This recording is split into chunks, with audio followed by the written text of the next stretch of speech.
কোরআন তাবিজের জন্য আসে নাই, কোরআন তাবিজ লেখার জন্য আসে নাই, চোর ধরার জন্য আসে নাই। আমরা কোরআনের কাছে কখন যাই?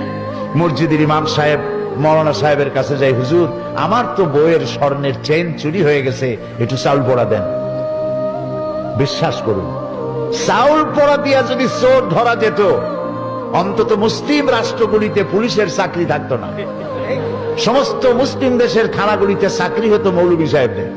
সেখানে বস্তায় বস্তায় চাউল দিয়ে বলা হতো, আপনারা চাউল পড়বেন আর চোর ধরবেন। প্রিয় ভাই সব, জেন তাড়াবার জন্য আর চাউল পড়ে চোর ধরার জন্য কোরআন আসে নাই।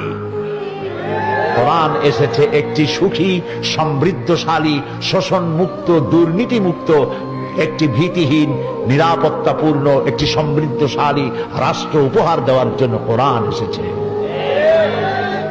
কোরআন শরীফ চোর